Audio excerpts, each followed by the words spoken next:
Yeah. What's up, fight fans and YouTube family? We're back at it with another edition of Round One Sports TV. Let me just get a little situated here. We're going to kick off this episode right here. Let's get this show started. Just going to be setting up. Let me know if you hear me all right. If I have to turn it up a little bit, turn it down, anything.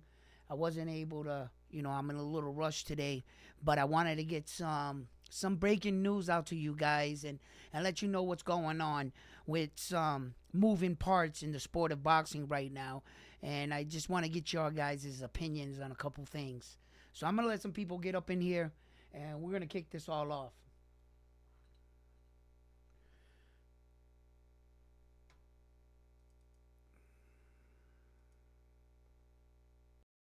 Got a couple announcements I want to make, and just, really going to touch up on some things here.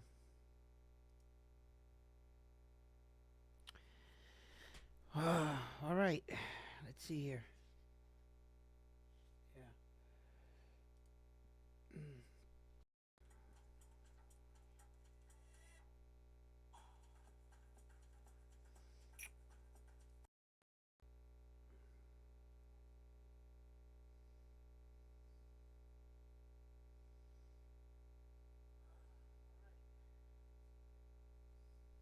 That sounds great, right? That sounds good right there, right? All right. So let's get this episode started. Well, I was talking about one of my subscribers had asked me about Rolly, right? And they had asked me about him fighting Ryan Garcia, and if it was possible that Rolly and Ryan Garcia were gonna get a fight going. I had explained to you guys that Rolly put himself in a situation where he doesn't actually have complete ownership of the WBA title. They kind of put him on probation, being that they wanted him to shoot the rematch against the old man, and he wasn't able to perform. So the old man went out and he won the interim belt. So now Ryan Garcia's name was being thrown around, but I guess things have changed. And not only has it changed, but it also opens and sheds some lights on other fighters as well, this new move. Because Rolly's being reported to he's going to fight Esau Pitbull Cruz. And from what I'm being told, the belt is on the line. Okay? I don't know how they're doing this. But if Esau Pitbull Cruz is fighting Rolly, then he's definitely not fighting Tank Davis. You see how kind of that, that opens, that answers that too. So if we were thinking that Tank Davis and Esau Pitbull Cruz are going to shoot it back for the Esau Pitbull Cruz Tank Davis rematch, that's not going to happen, it doesn't seem, because now he's fighting Rolly. Okay? Now, Rolly's strong. He's strong in everything. And Esau Pitbull Cruz is like that stocky little, shifty kind of puncher. He did better against Tank Davis, than Rolly did. Rolly went out there and got knocked out. He walked into a punch. He basically walked into that shot, right? So I think that this is the way that Esau Pitbull Cruz can become a world champion. I think he this is his opportunity. The only thing is that it's not going to be as easy as just like everybody thinks. You're just going to go in there and just take Rolly's belt. Rolly's strong. He's a strong dude. He's getting better. He's getting better. I think he's a little wild. I don't know if Esau Pitbull Cruz possesses the kind of power that can, like a one punch kind of knockout power. So I don't think he possesses that. I think that he can, he could beat Rolly in points, but I think Rolly's strong enough to take Esau Pitbull Cruz's punches all night. My opinion. That's what I feel. He could turn around and knock him out. I'm not sure, if he possesses that, but we're gonna see. So that answers a couple questions. Now we know Ryan Garcia is not fighting Rolly. Now we know Isa Pitbull Cruz is not fighting Tank Davis. Another announcement that I wanted to talk about real quick was tzsu. Now, it was reported that I was hearing through the grapevine that Terrence Crawford was showing interest in tzsu. And you guys want to know something? That was true. That was 100% true. I guess Terrence Crawford's team was trying to talk to them to see if the fight was possible. But I guess since that shot got shot down now, right, because it's being reported right now that tzsu is going to make a title defense against the one and only one-time Keith Thurman. Yeah, you heard that correctly. One-time Keith Thurman is coming back to fight tzsu. Right? And I got to be honest with you guys. I don't think that's a good fight for Keith Thurman. If you look up Keith Thurman activity, I mean, I think he fought like once in almost 5 years. Like, he fought one time in the duration of 5 years, I think, roughly. tzsu's not the kind of fighter you just want to come off your couch and think that you're just going to walk into the ring and just because you were once this type of man and this type of fighter, that one time Keith Thurman is just going to get up, get into training, and he's just going to be himself. You know, you can see that one time Keith Thurman, he's in that place where a fighter should not be at in their head. He's just thinking, no, I can do it. You know, I did it before, I can do it again.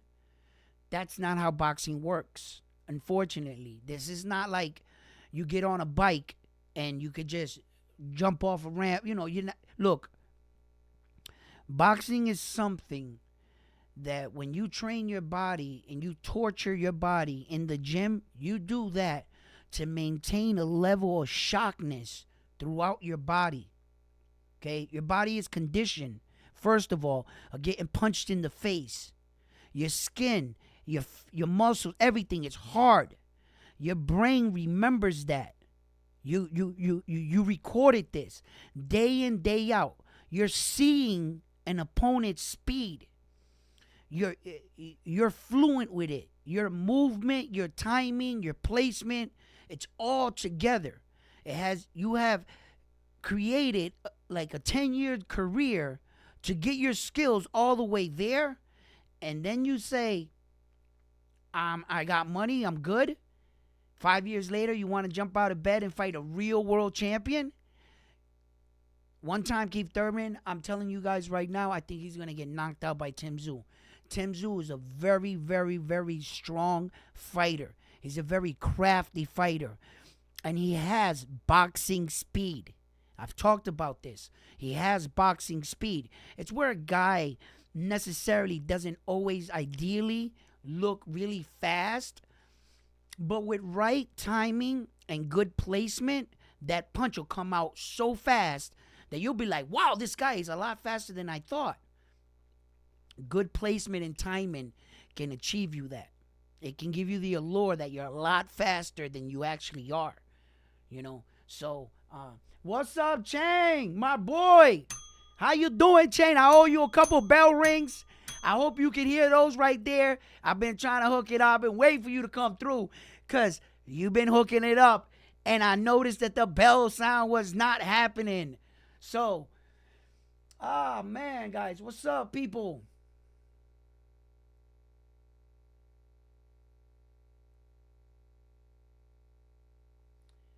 My site, your site was on mute settings for about the last 3 weeks. Very low volume. Yeah, I was dealing with the transition of the microphones and the new equipment when I got like on Christmas and shit. You know, I got a couple things from the fam, you know, and it does not just everything just connects. You know, I had to download some software. I had to make this compatible with that, adjust the mics. The other one was plug and play. All I had to do was plug it in. I never did any of that. I never adjusted the mic. I never did any of that. So as I was going through, that's kind of what happened with me. But I'm learning. I'm learning and I'm getting everything together. You know what I'm saying? You know? Tzsu is very dangerous fighter, my man.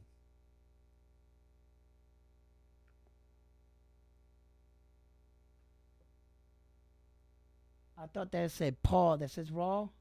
Yo, he's a look. He's not getting the type of credit. You know, they're sleeping on him, just like they slept on his dad. Okay, Tzsu's dad. You know, he was nasty. He was good. He had that little ponytail. You know what I'm saying? And he rocked Zab Judah. Okay, Zab Judah should have beaten Tzsu's dad that day, hands down. He was the more talented. He was the faster. He had good punch selection. Zab Judah had all the talent in the world. That's where cocky and arrogance and not paying attention to what your opponent is doing. He was overly confident in that fight. Tim Zoo's dad, he saw real quick that Zab Judah was leaning back with that thing, and he said, "Boy, hey yo, one shot." Caught him, right? It was, yo, I remember Zab Judah got up. He tried to point at the referee. Yo, his legs was like two deer. Like, he was like a newborn baby deer. Yo, it's crazy.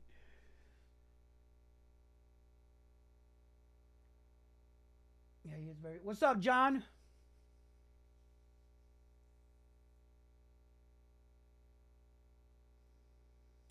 If he wins, I think Tim Tszyu and Terrence Crawford already want to fight. I think they already want to fight. The reason why the fight didn't get made is because legally he's still into this Errol Spence Jr. thing. And look at this debacle, okay? It took him 5 years to put together one fight. After the fight, the rematch, they cleared Errol Spence Jr. from that ass whooping that Terrence Crawford gave him. They gave him a 2-month suspension after that fight. After Ryan Garcia fight, they gave him 6 months suspension because the boxing suspends you for a length amount of time depending on your injuries. Somehow, they cleared him in 2 months. They were supposed to get this shit done and over with, right? Here we are. No rematch. No rematch. And that's what I'm saying. You got to remember, guys, that a lot of people and are saying that Terrence Crawford's the number one fighter and that he is the best fighter in the world and all of that. Well, you want to know something? Times change, okay? And the proof is in the pudding. Terrence Crawford fought Errol Spence Jr. in July, if I'm not mistaken. Naoya Inoue fought in July. Naoya Inoue already fought in December. Naoya Inoue already has a fight now rescheduled with Luis Nares for May. And we're not even out of the Errol Spence rematch. Terrence Crawford, they only fought once. You see, and that's what I'm saying. Look, some of this is not Terrence Crawford's fault, and I understand it. I understand it. He decided to chase this guy to dare to be great, and it came with a cost. It's stopping his career. Right about now, Terrence Crawford, look, he could have challenged Jamel Charlo had it not been for this rematch call. He probably could have challenged Saul Canelo Alvarez and went and did some crazy shit and fought him for his belts up there. He could have done a lot of things, but this rematch clause has him bind. And I talked about this with you guys. If Terrence Crawford's team would have not agreed to the fact that they were willing to change the weight to 154 and alter the contract, I don't think he would be in this situation. He should have called Errol Spence Jr.'s bluff. He should have said, nah, I'll fight you at 147 or drop the rematch clause. Errol Spence Jr. can't make 147. He would have had no choice but to drop it. He wasn't going in there to take another night like that knowing he was depleted and weight drained. Sometimes you got to play poker in these situations and stop being a yes man. Terrence Crawford went and said yes to and then afterwards, I'm pretty sure his team was like, damn, bro, we should have said no. We should have played it this way. But once you put pen to paper and you sign that shit, he could sue you. He can sue you. So I don't know what's going on with Terrence Crawford, but I'm telling you guys right now, as far as this fight with Tim Tszyu, right? And ironically, let me let you guys know the date. Okay, now check it out. Tim Tszyu is scheduled to fight one-time Keith Thurman March 30th, right? And I'm not sure if it's gonna be a different event or the same event, right? But Rolly and Isa Pitbull Cruz are scheduled to fight March 30th, the same day. So we're going to see where I think they're going to be on the same card. I'm pretty sure they just might be on the same card. Then what we also have is Arthur Benavidez against Demetrius Bivol. It seems like the contract is almost completely, the deal is completely almost signed.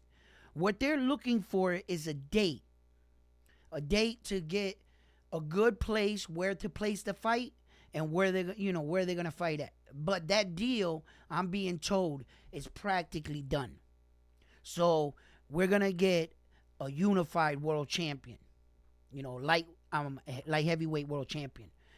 We will be getting one because Benavidez, Arthur Benavidez and Demetrius Bivol have agreed to the money part of it. So that's the biggest, one of the biggest hurdles. And the promotional companies are working together already. So the managers are good. So it's just the date and where. That's it. So once we get that, I'll have an announcement and I'll have that out to you. Okay. Monkey Crazy, yo, what up, baby? You like that, huh? Listen, if you follow his eyes too much, he's gonna follow you. That's my guard dog. That's my new guard dog. Look, his eyes follow you. You know what I'm saying? It's like that Jesus picture where in the thing where his eyes are following. It's 3D. It's cool, right? It's pretty dope. I'll be walking over there on that side of the room. He be looking at me. I come over here. He's still looking at me. I can't shake him. Yo. Huh? Let me. If Tim wins, I think he will put. Okay, yeah, I read that. Ryo, Keith won't last against. Nah. He's not going to. This is fucking crazy that one time Keith Thurman just gets to get out of the bed and cut everybody in line. This is the favoritism in boxing, bro. This is that bullshit. This is when you got top promotional companies that can hurdle you sometimes in line because of money. It's not like Tim Tszyu has mandatories. So he is kind of free in obligation-wise. No one's put in to fight for the WBO against him, okay? And Jamel Charlo, he seems to be going through some shit right now. So his name's not coming up, right? So he's pretty much free to do what he wants, right? But it's fucked up because as for guys moving up in the division, in line with the WBO, if I was a young fighter, I want to fight. I want my shot. But not a lot of guys are signing up to fight Tim Tszyu. They're starting to see exactly what I see and what you guys see. All right? He's not just that soft little, that little soft teenage look he got, This man is a killer, Tim Tszyu. He's a well-placed. Look at when what was his name again? He was claiming to be like one of the best boxers, coaches, Tony Harrison, right? And he methodically picked that man apart. He sure the hell did. He just broke him down. All that flashiness, all that, and no. Tim Tszyu goes right to the point. He sets you up, and then he lands big shots on you.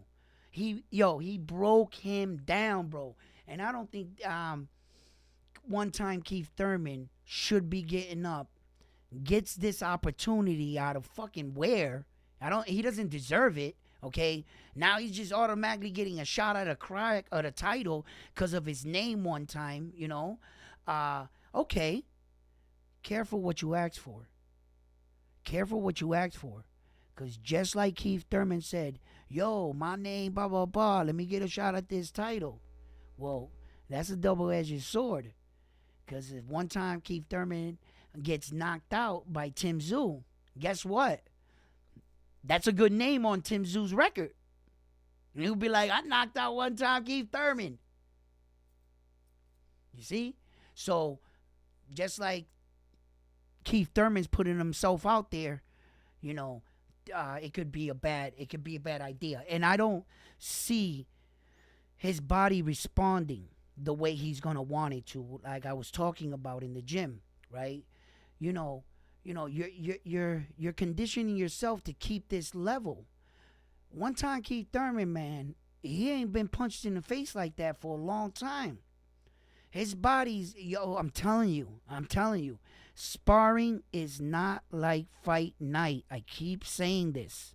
Everyone says, oh, this guy did this to this guy in sparring. So the fuck what? And I mean that. So what? None of them videos you ever see on YouTube about anybody sparring about and against anybody in a gym counts for this. It shouldn't even count for bragging, bro. Why? Because if you were to fight that same person in a real fight in the ring, the fight's gonna play out way different. Way different. You know why? Because you can't emulate the crowd in sparring. You can't emulate your family, your daughters, your wife cheering you on. They're not in your sparring camp. You can't emulate the anxiety of waiting for your turn to fight while you're watching a monitor in your locker room with all the other fights going on. You can't emulate any of that in sparring. None of that. And when you're in sparring, remember, you're going in, your coach is telling you, you're working on some things. You don't know if this guy's going fast. Sometimes we talk about it, and then the coach lets you know when you guys can let loose, when you guys should not be able to, right? So there's a lot of things in it. You know what I mean? You don't got no nerves in sparring. You're just, I'm sparring. Ba ba ba ba. Bro, you're wearing 12-ounce gloves in sparring, not 8-ounce gloves. You're wearing headgear. All these factors, but yet, look what Tank Davis did with Devin Haney in sparring. Is that supposed to be something big? That's nothing. They didn't have 8-ounce gloves on. They had headgear on. What the fuck is that? That don't count for nothing. And it's fucked up when people take sparring videos and put it out on the internet. Sparring is sacred. Don't violate gym rules. Throwing that out there like, nah, I'll never call you back to my gym. Never. I wouldn't do it to another fighter. Don't do it to us. Like, and there should be a line of respect between these young fighters. They keep doing this to each other, and they're gonna keep thinking that this is the way shit gets done. And coaches and managers ain't gonna want to invite them to the gym. Because one of your mans is with his iPhone, I want to get some likes later. Bro, you know what I'm saying? That type shit it bothers me because you ain't supposed to do that, bro. You know? Yeah, y'all hear the bell?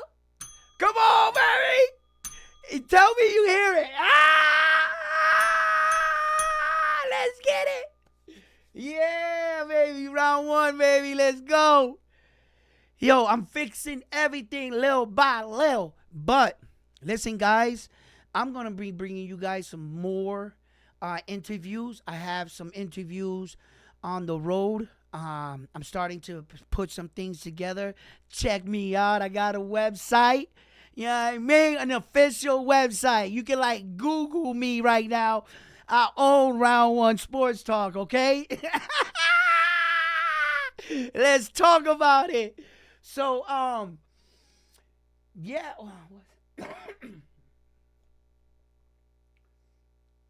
Oh,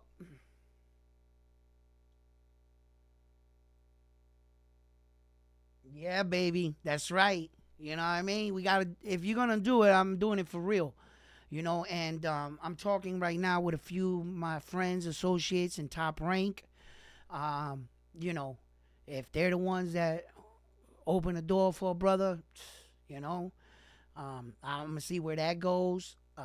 And like, just keep going. But listen, guys, look, there's a lot of big fights that are gonna be kicking off the calendar year, and like I said, I want you guys to be prepared this year to see a lot of great fights, some big upsets. Junto Nakatoni, another Japanese fighter. The other night I believe there was a fight in Japan. I wasn't able to catch it, and I didn't even have time to even catch any results. So if anybody wants to drop anything right there for me, that would be real helpful right now. You know what I mean? Because I haven't had time to look any of that up. I've been kind of on the go, trying to cover some other fights and some other stories like the tzsu thing and seeing what's going on and why isn't Terrence Crawford and Errol Spence Jr. thing dragging the way it is. I mean, it's rumored that they're saying that the Errol Spence Jr. and Terrence Crawford is shooting for May. I already heard that. But like I said, I don't like reporting on their kind of situation because I remember what happened the last time. It was like change after change after delay after delay after delay. And it kind of made you feel foolish, getting on, reporting, saying, no, the fight's going to happen here and that they're going to fight that. And then, boom, it don't happen. And you're stuck looking stupid like, I thought, So that's why I don't, until everything is sketched in stone and I see that they're selling tickets for the event, then we'll go from there. But other than that, nah, I'm not messing with it. Also, there was another fight. I know I had some more info for you guys too. I know I'm missing one guy. I have to go check all my sources. I had it on this laptop right here. I forgot. But yeah, I can't wait for this Naoya Inoue and Luis Nares fight in so many ways. You guys know that I'm a big fan and supporter of the Japanese superstar for many different reasons. I respect the sweet science. I love great fighting, and I respect any man or woman that is doing it at an elite level and is truly showing that they are levels above like everyone else. This guy, he is really showing that young fighters coming up should take a page out of his book. Really, really like, that's what a fighter should look like. Rather than, I always say it, this thing that they're putting into our young fighters' heads, that it's all about a facade, the jewelry, the bling bling, talking shit. Who talks the most shit? Who could say the most dirtiest, harmful, meanest thing? That's not gonna win you the fight. The bling bling, the pair of shades, the new jacket, that's not gonna win for you. Hard work and dedication, that wins you the fight. Terrence Crawford has shown that. He is truly, he's a staple in boxing. For one time, I thought that he was taking Shakur Stevenson under his wing, and I thought Shakur Stevenson was going to really start to wisen up. But soon after that, he was involved in Takeoff's murder. Well, not involved. He was there. He was present. And the fact that he came to the place with the man that they're saying that shot Takeoff, and then he left with him. Shakur Stevenson has been in other, you know, situations too. I mean, when Devin Haney offered him to fight him for all four belts, he denied it not once but twice. Then he highly criticized Frank the Ghost Martin for not fighting him for like $1 million. And right when the fight was going to get like put up, Frank the Ghost Martin pulled out. You know, and he was all over Frank the Ghost Martin. Oh, you ducking me? We offered you the money. You just scared, and he had a lot to say about that fighter. As soon as they made him an offer, not for one belt, but for four belts, he didn't deny it once, but twice. And then he shoots that kind of performance, but yet, he's not a duck, and he's still, in his eyes, the baddest motherfucker at 135, if you let him tell it, Shakur Stevenson. I just believe that Shakur Stevenson is now entering a phase in his career where the competition is only going to get stronger. Look at Lomachenko is going after one of the belts with George Kamboza, and both men are deserving because both of them were champions in this same division. Okay. So I believe that if whoever shall win out of that just might fight Shakur Stevenson for the WBC to unify. Okay. That's what I wanted to look up to see if the other belt is still vacant and who they have fighting for that belt, because I wanted to figure out what was going on in the 135. As far as like, look, if I really had to sit here and break it down, the 135 right now, everybody kind of moved up to 140. Some of the best fighters, except Tank Davis. Pretty soon, Tank Davis is going to be in a situation where he's going to look around and there's not going to be anyone there to fight with a big name. Not that Tank Davis really needs it, because he could sell out arenas by himself. But I've talked about this, and I would really like Tank Davis to, maybe go for some of these other belts. He is the owner right now of the WBA. I would really like to see, because I don't want to see Tank Davis in his career like that. Not on that kind of note. Not for the expectations that I had for him as a fighter. I love me some Tank Davis, and I'm real critical on Tank Davis. I'll let him have it, because, I expect a lot from him. I expect a lot from Tank Davis. He's one of the biggest, exciting, biggest draws in all of boxing. Well, then, damn it, if you're claiming to be the best, then you need to fight the best. That's all I'm saying. In this Devin Haney fight, look, they're not going to age Devin Haney out. For God's sake, he's younger than all of them. You're not going to age him out. You might as well have fought him when he was less. Oh! We got Tank with the donation! Yeah, my man, Round 1 Sports Talk, Tank. Thank you for the donation. You know what I'm saying? Always showing the love to the channel. Back at you, my man. Listen. Yeah. I don't, I really want to see Tank, man, do something with himself. I really do. But it just, he's going to have to do some soul searching and really fuck with his camp, because for as much as I kind of made excuses for Tank Davis in my head, and I never really wanted to report this. I was always critical with him, but I wouldn't be 100% honest with him and just like shit on him. You know what I mean? But the truth is the truth. Tank Davis is the A side. He's the one that sends the contracts. The A side sends the contracts to the other side. That's it. Tank Davis wants to fight anybody. All he has to have is managers and a contract. I'm just going to make it as simple as possible right there. If none of these fights are happening, it's because Gervonta Davis isn't sending a contract. You see, what I'm saying is Bill Haney cannot even send a contract to Tank Davis because Tank Davis makes more money than him. He's the A side. You have to understand that. You see? So, these fights, it's the truth. And Tank Davis needs to send these contracts over to make these fights happening. But at the same time, I understand that in a point of a fighter's life, there becomes a time or a period where you'll see a little bit of inactivity from your fighter. And I understand this. And the reason for that is some of these fighters grew up poor. Some of these fighters come up on money.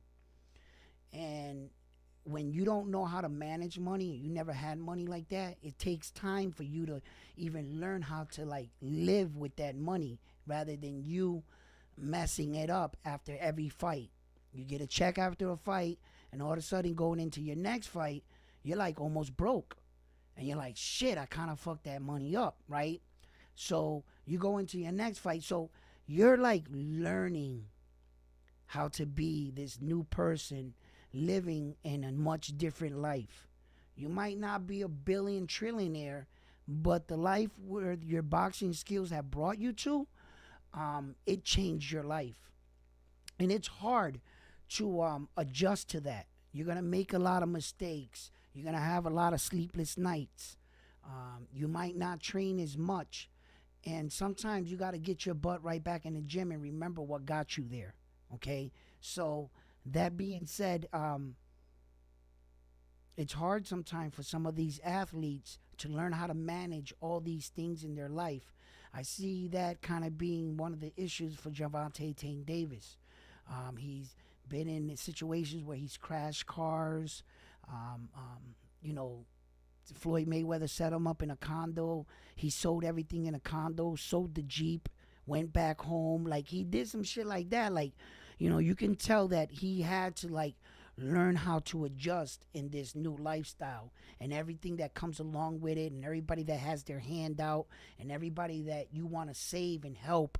Gervonta Davis was in social media not too long ago where he bought the neighborhood that he once lived in. He once grew up in, right? In Baltimore, right?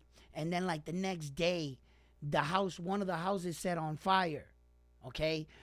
Which doesn't really mean anything because if he bought it, he was going to probably have them all teared down and redone over with anyway.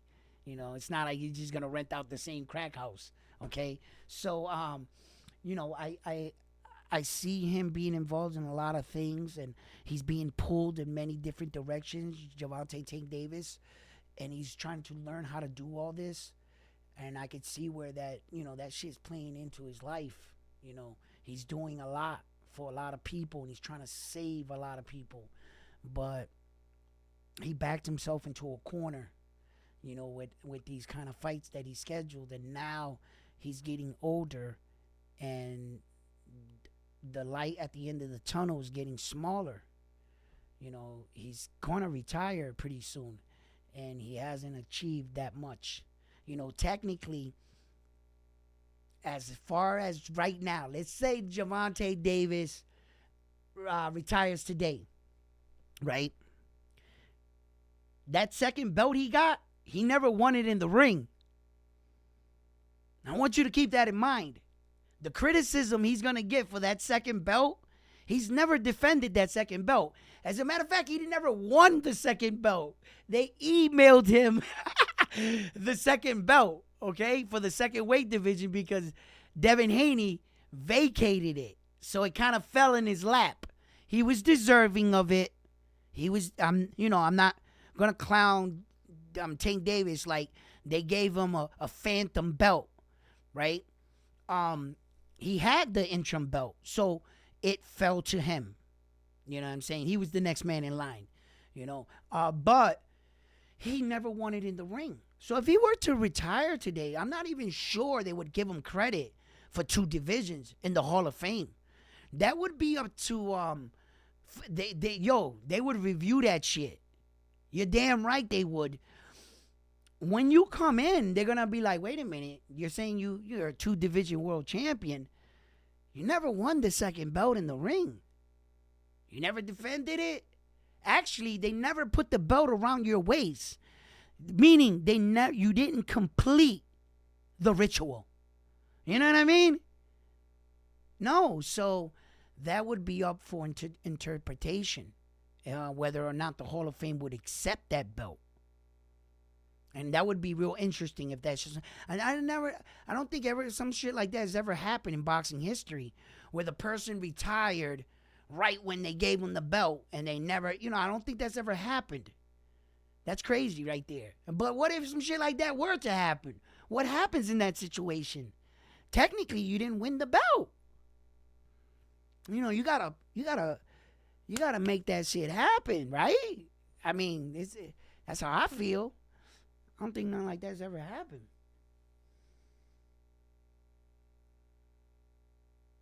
Munguia Rivera, I talked about that in my last video. Munguia Rivera, man, that's a tough one right there. That is a tough one. Because, Rivera. Did I say Rivera twice? It's Ryder, bro. Did I say? I got too many fighters in my head. Okay, Munguia and Ryder. Okay, the problem with that fight is, right, when I start to break down that fight in my head, I understand that Canelo didn't get Ryder out of there. He had him. He had Ryder. Ryder came on strong later in the fight. He was holding his own with Saul Canelo Alvarez. Let's not forget who Saul Canelo Alvarez is. And if Saul Canelo Alvarez couldn't put Ryder down, it wasn't because of Saul Canelo Alvarez wasn't trying. He was trying. Ryder is just truly a tough guy. He's a tough man. And I talked about this. When Munguia went against his own version of a tough guy, he went 12 rounds with him, and he was in trouble against that dude with that long-ass name, Dirk Vertsky, right? And I know I said that like I speak their language. I know you're impressed the way I said his last name, okay? I might be from there. Man, I can't say it. But what I'm saying is, when he went up against that guy really tested Munguia, and Munguia took some big shots in that fight, and he was wobbled. He answered a lot of questions for me in that fight, him being young, coming in. It was his first fight at the 168 division, and I really thought that, going into the fight, you got to remember that white dude was 37 years old. I thought Munguia, they had got him like a tune-up fight, some tomato can. That guy made that fight more than interesting against Munguia. Okay? More than interesting. That was a good fight. Then I talked about this when, as a young fighter like Munguia, right, he was rocked in the fight several times. He knows this. He knows in the back of his mind he's going to get criticism for this, right? So in the last round, when he had him hurt to the body, boom, he had him. All the moment, everything rushed into him. And even though Munguia is a highly trained young boxer and he knows these things, it's one thing for you to know something. It's another thing to get your fighter to do it when the time is right. Okay? Munguia might know about distance and breathe in this situation, but as you can see, he was young. He was young then, right? And the inexperience showed. He had him hurt to the body. Had he just been calm, take the breath, give himself proper distance, and not stifle his own punches, he would have connected. He would have finished that guy. Because he was ready to go. He just needed a little bit of help. And that guy was ready to go. So, that being said, Munguia fought his version of a tough guy. He went all the way. Ryder is a tough guy. Ryder is a tough guy. Okay? And Ryder can fight. Ryder can surprise you. He has that sneaky, straight shot that he was hitting Canelo with. He has a good body shot. He has good timing. He will wait and allow Munguia to pressure him up top and sneak one to the body. He will do it. Ryder is the type of fighter that really, you know, he really paces himself, sometimes a little bit too much for my liking. I said this before. I feel like Ryder counts the rounds. That's it. When he was fighting Canelo, I've seen fighters like that. I've seen him in those moments, because when I started to say, "Oh, Ryder's tired," right? He's tired. Canelo's gonna get him right now. The next round after that, Ryder stepped it up. He switched it into another gear. So what does that tell me? He was never tired. They have the expression always, a fighter gets a second win. I get it. Yeah, you can get a second win. That's not what that looked like. That's not what that looked like. Ryder was pacing himself the entire time. He was, all the way into the end of the fight. The last few, he was fighting strong. So what he was doing, he was pacing himself for the tail end of the fight. And he was going to try to beat Canelo there. I guess that was his strategy. That was his plan in that fight. Now, coming against a young Munguia, Ryder's strong, man. He's really strong, but Munguia is just as strong. And I keep thinking it over, and I say to myself, if I really believe that Munguia is a much younger, faster, just as strong, I'm not going to say he has better power than Canelo. I'm not ready to give him that one. But I think he's younger, quicker, faster, and got a better step movement than Canelo Alvarez. Yes, I do. I think Munguia is, I think he's just, his style is different than Canelo's. See, Canelo has a unique style where that he's truly the type of boxer that understands himself. You know exactly what Canelo Alvarez is going to do every single fight. You just can't stop him. You can't beat him. He's mastered himself. And I talk about that about certain fighters. There are certain men that really know themselves as a fighter. And they might not look like fucking, like Sugar Ray Leonard, but make no mistake, Canelo's an elite fighter. Oh, yes, he is. You don't get all those belts, be all that champion for this long, have 60 professional fights. He's been in the ring with the greatest of the greatest, right? And listen, Floyd whooped his ass, but Canelo didn't look like this. He wasn't like, so Canelo is an elite fighter. He is. He really is. He hits very hard, very hard. That's why I was like, man, Canelo didn't knock out Ryder. Canelo didn't knock out Jamel Charlo when, he should have knocked him out too. Could it be that Canelo is just, and then I say to myself, nah, Edwin, wait up, back up. You got to take into consideration at the point where he's fighting these men, these are the men that were in the gym consistently that built their body up to take a punch at the proest level of boxing. That's why the competition is that much harder at that level in the game.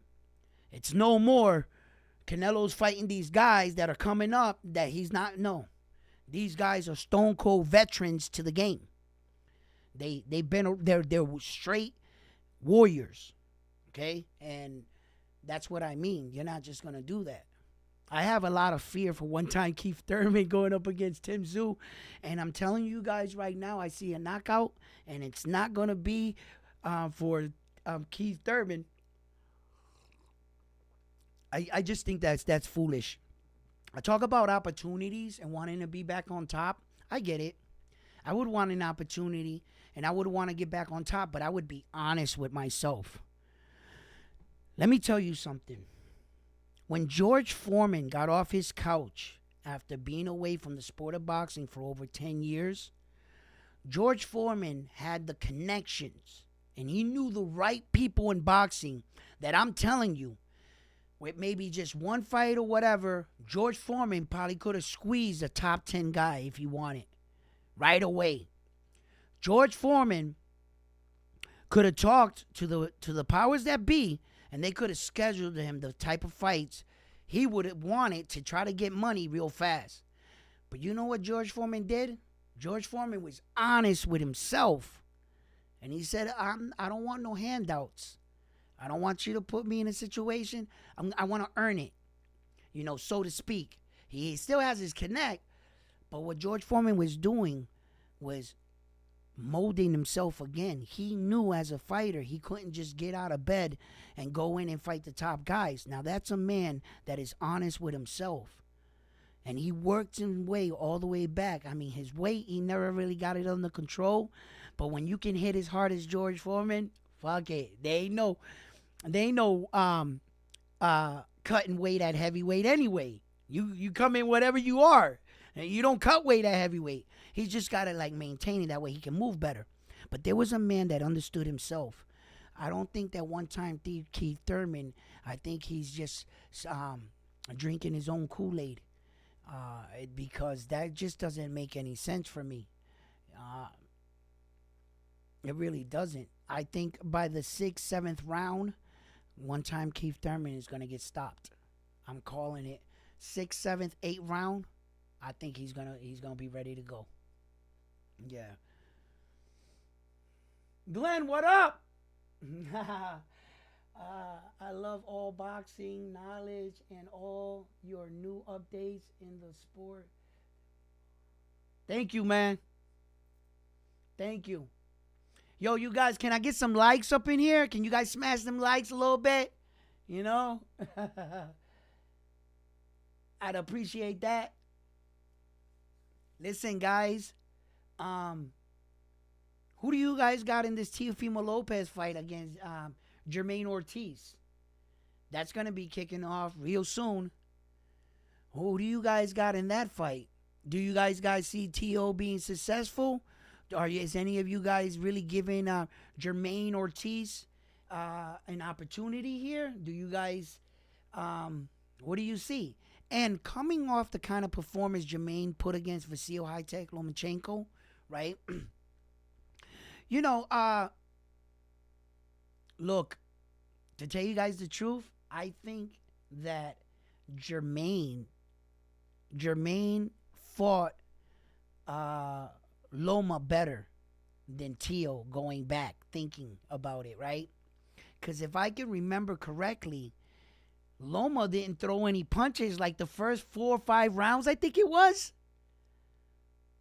He didn't throw any punches. He warmed up in the latter half of the fight, if my memory serves me correctly. I remember Loma was gun shy like 4 or 5 rounds. He wasn't gun shy when he fought Ortiz. He was fighting Ortiz every step of the way, and that's why I say that Loma fought a better fight for me, but Tio fought a better version of Loma, because he was on that. He had the 3 belts. He was already beaten, but he was on a winning streak. And he had big hype against him, is what I'm saying in that moment.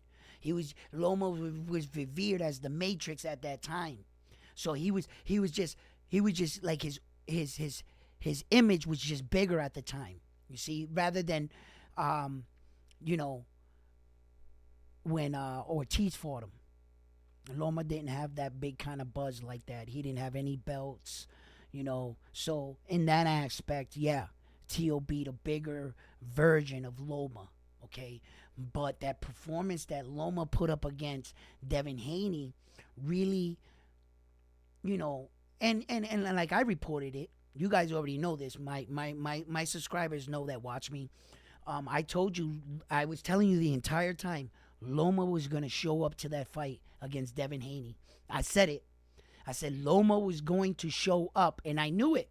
I knew it because I had seen video. I heard they were talking about him, everything in all the gyms and shit, and they were saying that he was showing flashes he was showing flashes of his old ways. And that's when I reported and said, yeah, he was. Now, being the fact that, I don't got nothing on Loma now.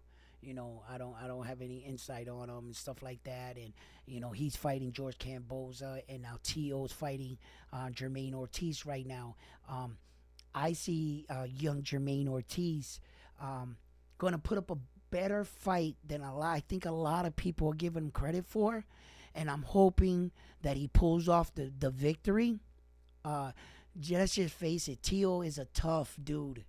Tio's tough, and the one thing you do not want to see when you're standing in front of Teofimo Lopez is him dancing. The minute Tio starts doing that Fortnite dance on your ass, you must not be doing good. Because when he started dancing on Josh Taylor, right? Josh Taylor was undefeated in that coming into that fight. He had all 4 belts. He was stripped, I understand. But no one did that to Josh Taylor. Okay? And by the 6th, 7th round, 8th round, Tio had him figured out. He started to dance in front of Josh Taylor. He started doing and that you do not want to see that if you're fighting Tio. When Tio fought Loma, there was no dancing. He was all business. He was like, but Tio has the tendency of straying away and falling off the game plan. He did that with George Camboza. George Camboza surprised him in the first round. He gave him a huge gash. And I think George Camboza might have took a year or 2 off Tio's life that night.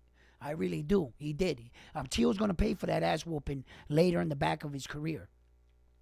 Yeah, he is. So all these ass whoopings ain't free. They're not. Eventually you will, sometimes some people get out unscathed, hardly harmed, but you're going to pay for that. So, yeah. So now I see Tio and Jamie Ortiz, both young men, got the same kind of frame. They kind of eerily move kind of similar.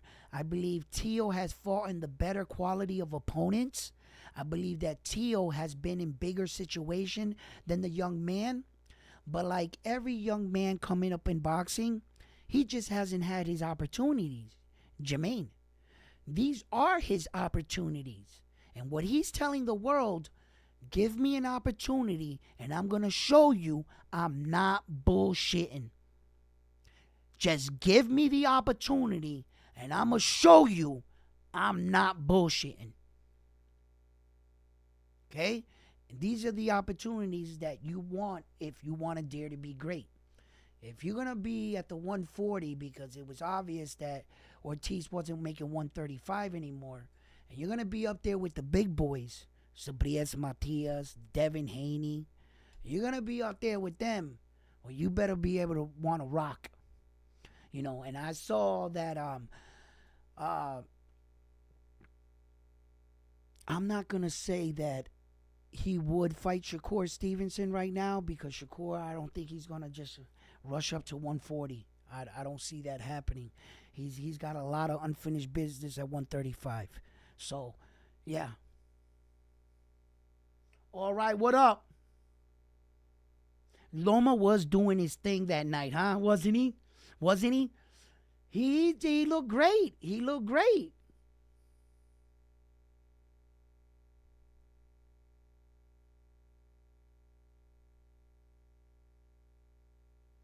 Yeah, that was the first time you seen him in a Devin. That was the first time you seen him.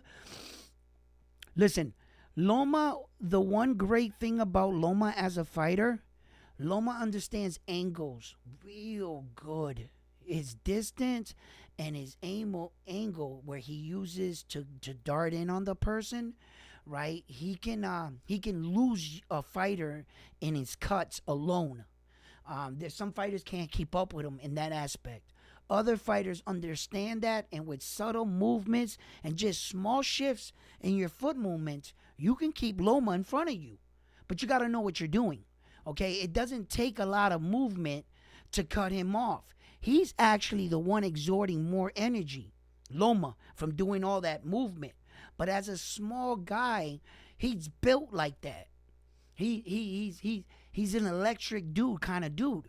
So he's not gonna really get tired, right? So Loma, he, he they called him the Matrix because of the fact that he was always spinning on dudes and getting around them. And before he throws a punch here, Loma's right here. And you're like, how the fuck did he get there? And then you go to throw a punch, Loma's right here, And he was dancing around guys because some of those guys didn't understand what was going on.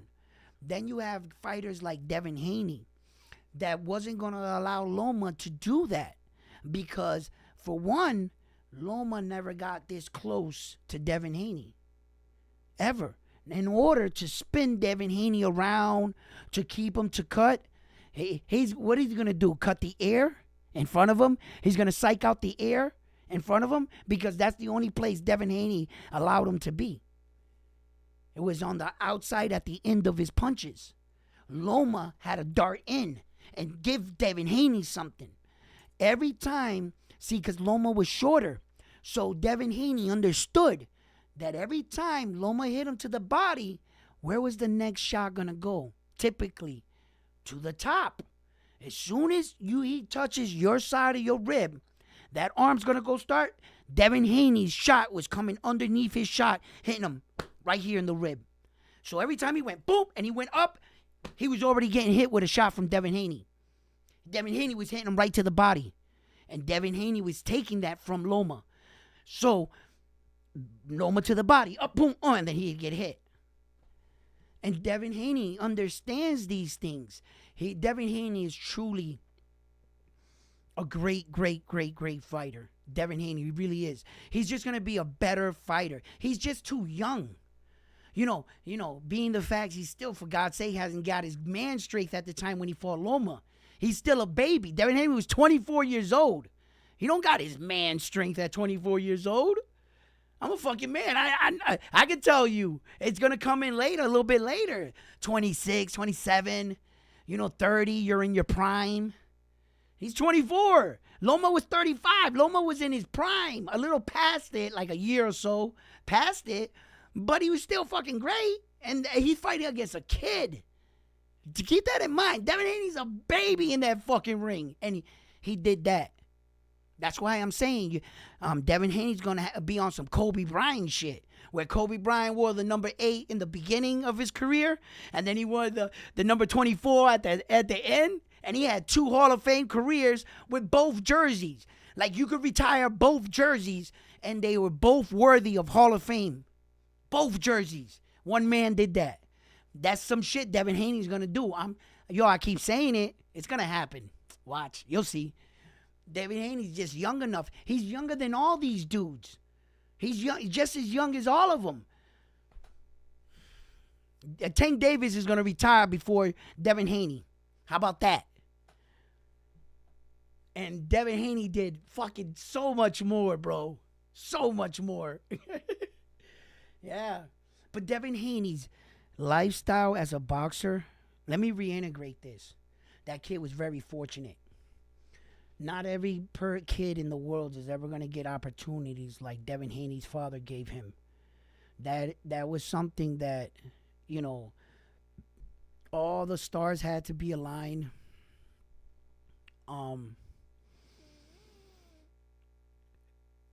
I can only imagine what that would be like to walk into Floyd Mayweather's gym as a 10-year-old little boy and hang around there every day and be around all the greatest boxing minds, legends, constantly picking up your bag and traveling to gym to gym to gym. Devin Haney has sparred with some of the best fighters the world has to offer. He's been around some of the greatest boxing minds of all of boxing. That is something you cannot buy. You can't pay for that. You can't go to a store and buy a book that's going to give you all this firsthand experience from all these wise teachers. He was truly that kind of kid that you see on the Kung Fu Theater movie, where he goes to different masters and learns like every style. That's Devin Haney. The kind of life he lived and has lived so far as a boxer is truly remarkable. Not every boxer in the world will ever get opportunities that he got. No wonder he's that good. He's doing things that in the sport of boxing, it would take a person years to develop or to get the courage to attempt. For God's sake, Devin Haney was moving. He really was. They're not gonna really appreciate what Devin Haney did, the type of shit he did. You can say that Terrence Crawford and Naoya Inoue are the best fighters in the world, and Devin Haney unified 2 weight divisions and bada bada bada bada ba X, Y, and Z. But Terrence Crawford wasn't as young as Devin Haney when he unified. Devin Haney is the youngest fighter in boxing history to unify all 4 belts. Like, in that division, it's crazy. He's something else. He really is. Devin Haney is really something else, man. And he's just going to get better. He really is. And I can't wait. I want to see him back in the ring. I want to see. But there's going to be a lot of moving parts. And we're going to see this. Let me check out what you guys are saying.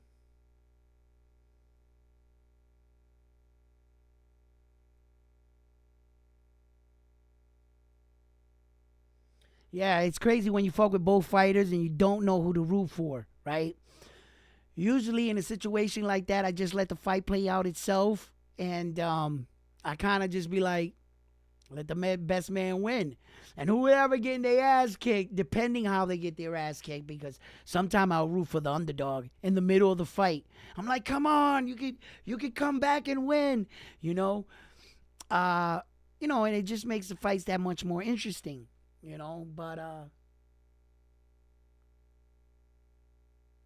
yeah, no, of course he was snapping Devin Haney's head back. Loma, and on first watch, when I first watched the Devin Haney fight against Loma, the way that Loma came back in the fight, the way that the little guy showed that he was persevering, you can really see that Loma was there to fight that night and that he was really giving it his all. But unfortunately, just because you give it your all in a fight and, you had me kind of cheering for you in the fight, doesn't mean I automatically should give you the fight. I'm not going to be a prisoner in the moment. After the fight, I felt like Loma won the fight. At first, like watching it, I was like, damn, I think Loma won that fight, right? Just before they started announcing the score, a thought creeped into my head, and I said to myself, if you don't definitively beat the champion and it's a close contest, don't they give the champion's nod? You gotta beat the champion like outright, right? So just before they announced that thought came into my head, and I was kind of right. They gave it to Devin Haney.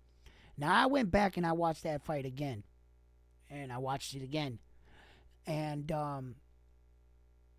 I mean, the way I know what I know about refereeing and the way they were seeing the fight, now that I know the total punches landed don't count. So all the punches that Loma hit him with didn't count, right? It's effective punching. What effect did the punches have on the person? That's how, and the aggression. Who was being the aggressor, right? There were a lot of times Loma was being the aggressor. But what gave Loma up was when Devin Haney hit him to the body and it was visible Loma didn't like that punch. And I saw Loma back up a lot. And I was like, oh, that's what the referees were seeing. Hey, I was like, but what about all the time that Loma punched him in the face and had fucking Devin's head snapping back like this? Devin Haney didn't take a step back. He might have snapped his head back, right? But he was just right there. It wasn't no forward aggression from Loma. So it was just a regular shot. And when Devin Haney hit him, Loma would pow and he would circle out. It would show that punching effectively.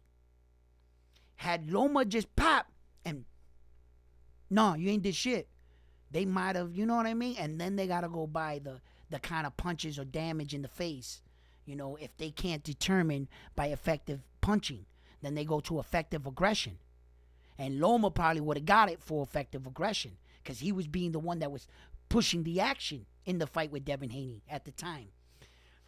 But once I learned that about refereeing, I was like, you know, going back now because I just recently heard that about the referee. Now that I think about it, and I know that now, and I look at that fight back then, I see why they gave the fight to Devin Haney.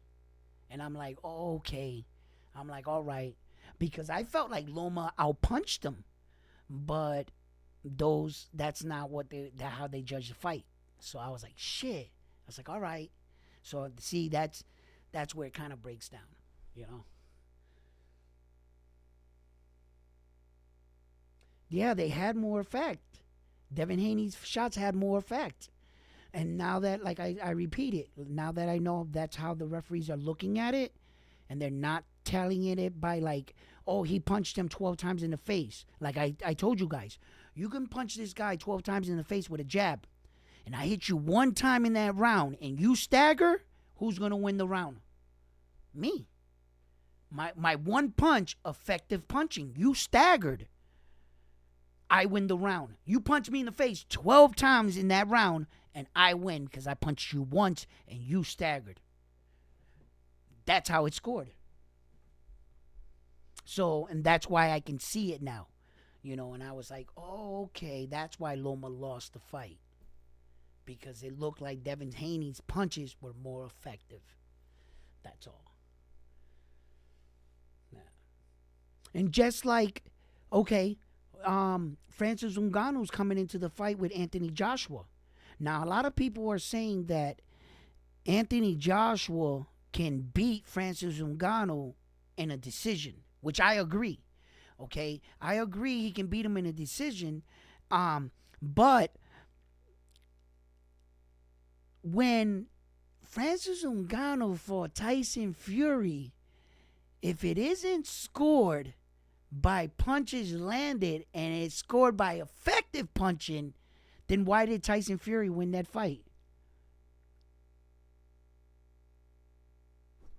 All those jabs they're saying at the end of the round that he hit him with, they're not supposed to mean really anything. Those jabs weren't effective to Francis Ngannou. I know what was effective when I saw Tyson Fury on the floor. Very effective. Very effective. You know what I mean? But it's true. Francis Ngannou didn't in the last like 11 in the last round coming like in the ninth. I don't think that he did enough. Had he hit him with just at least one good solid combination, I think Francis Ngannou shocks the world. You know, Tyson Fury did, you know, he did a little bit more at the end. But I think that boxing was going to get a real smack in the face if they let Francis Ngannou win that fight. I think the powers that be, they weren't prepared to allow him to win on his first debut. And did you see when he was making the ring walk, Tyson Fury? Bro, what an embarrassing situation to boxing when you had all those legends give you 5 on the way out. You came out like if you were a king on a chair, like the biggest chair, right? You had this speech, jokes made about your wife and kids, and like the night was yours. And at some point in the fight, you were on the floor. Like the entire boxing world went, Mike Tyson was over here on an island by himself. Yo, I swear to God, Mike Tyson was in a party by himself in his head. Right? Because everybody doubted him. You know, they were saying, yo, Mike, My man, like, boxing's your sport. Why the fuck are you siding with the mixed martial art guy? Why are you helping him out? This is your sport. Mike's like, I'm not biased. If anybody want to learn how to fight and you want to box, I'll show you how to fight. What does it matter if he's a mixed martial artist? He's a grown ass man. He wants to learn how to box. Fuck it. So everybody gave Mike a lot of criticism. Mike was on an island by himself that night, right? At the end of the fight, Francis lost, but yo, Mike was running around that hole. He was like, ah! Yo, they had to give it to him. Even in defeat, you know what I mean? They were like, they knew. They knew that that man did a lot better than what they thought. And they knew that Tyson Fury did a lot worse than they thought. You know, so. But Francis Ngannou's going to come in with Anthony Joshua. I just believe Anthony Joshua is the more skilled of the two fighters. He obviously has the more boxing experience. And this is a no-brainer for me. I mean, I'm not a world-class coach, but I'm going to tell you right now, if Anthony Joshua was my fighter, I would just give him basic instructions. Put him in boxing situations he's never been in. Francis Ngannou. He's not going to know how to deal with these kind of situations. He's not going to know how to pace himself in certain situations. And ideally, he's not going to know how to handle some boxing situations. Just put him in those kind of situations. And you will get the victory. That's it. That's what I say. You know what I mean?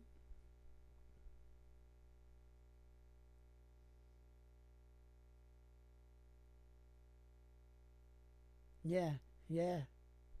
You gotta respect it. You gotta respect it. Devin Haney did. He take some of them shots. Yo, check it out, right? In that fight with Devin Haney and Loma, right? I talk about this, right? In a fight, you can never let doubt creep in. No matter what point in the fight you're in the fight, you cannot allow doubt to creep in, and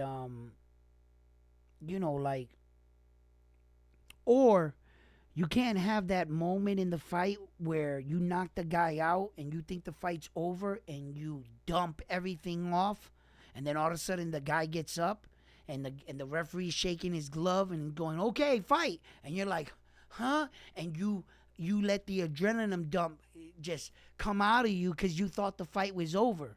Those are some things you don't want to do in a fight, right? Because it's hard to start yourself back up to get back into the fight. I think Dubois did that against Usyk. Yeah, I think he thought he won that fight when he hit him to the body, and he just let it all dump out of him. The rest of the fight, he just gave up, right? You don't want to be in situations like that. Young Devin Haney was taking these shots from Loma, and in that fight, if you play close attention, like I think it was like the 10th round, I think it was, Devin Haney was telling his dad, and you could hear it in the mic. I stopped it. I heard it. He said, "He knows what I'm doing, Dad. I don't know what to do." Devin Haney was lost in the fight. Yeah, he knew Loma figured him out, right? And whatever plan Bill Haney and Devin Haney had, Loma started to take it away from him in the fight. And Devin Haney, I saw it in his face. He's a young kid. He's like sitting there. He doesn't know. At that point, no one knew who was winning the fight. The fight was going either way at that point in time. So Devin Haney was sitting there, and he looks at his dad, and he's like, "Dad, he knows what I'm doing." And his dad says something, but I can't. Every time I rewind it, I try to hear. I can't really catch it. And Devin Haney tells him, he's got me. He knows he got me figured out.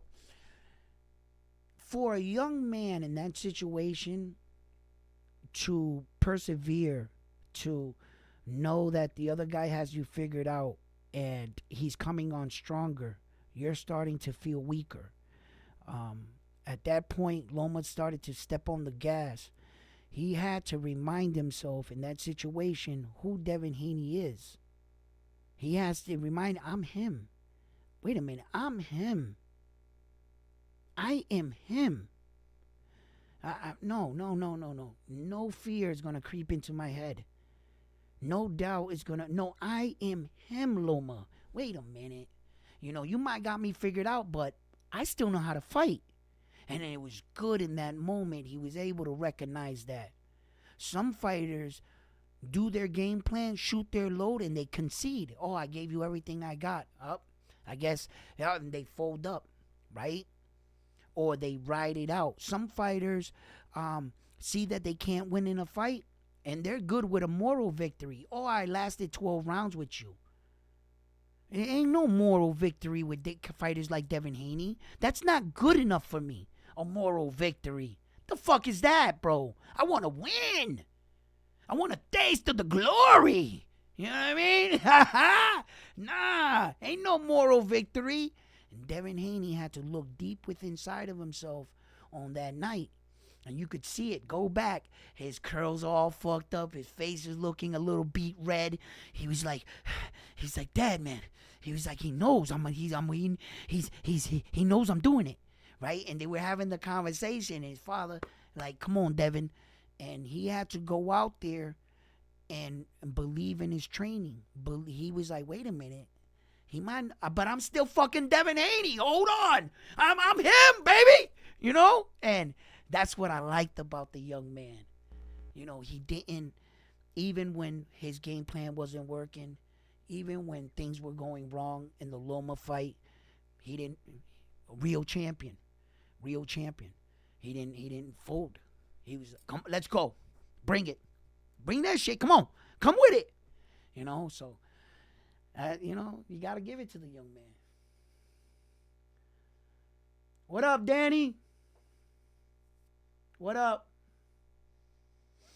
Yeah. So, there's just a lot of big fights coming out. I can't wait. There was, oh yeah, that's right. I told you all of these guys' fights. And then, Ryder and Munguia, man. Yeah, I have no more announcements now. All the announcements I gave you, just in case you're tuning in a little late. I'm just going to reiterate the dates. So, it is right now official. Eastside Pitbull Cruz will be going up against Rolly Ramirez. And from what I'm being told, the title is on the line. Okay? So, and that is March 30th. And then, once again, Keith Thurman is going to be making his ring appearance on March 30th against Tim Tzsu. David Arthur Benavidez is scheduled to fight against Bivol. Most of that contract is already done. I mean, the money part, the promotional, everybody, they're just looking for a date and a place right now for that fight. So we should be having a unified, undisputed light heavyweight champion in the near future, this calendar year. That being said, we know that Usyk and Tyson Fury, they will be fighting out there in the Saudi, in the desert. So we're getting that fight this year. We will be having an undisputed champion when all the smoke clears there on that. So by mid this year right here, we will be having an undisputed world champion. So those are a lot of guys that I want to see. There's a lot of upcoming guys, prospects. There's a few interviews that I'm going to be going on. I'm going to be, hopefully I get them. I think I'll get them. And I'm going to be bringing you guys some more. I'm going to be getting out there, traveling a little bit, meeting some fighters, you know what I'm saying? And trying to bring you guys the best content I can. So, fight fans, ladies and gentlemen. Lionheart, what are you doing? I love your passion for the sport. Thank you. You're fun to listen to. Thank you. I try. You know what I mean?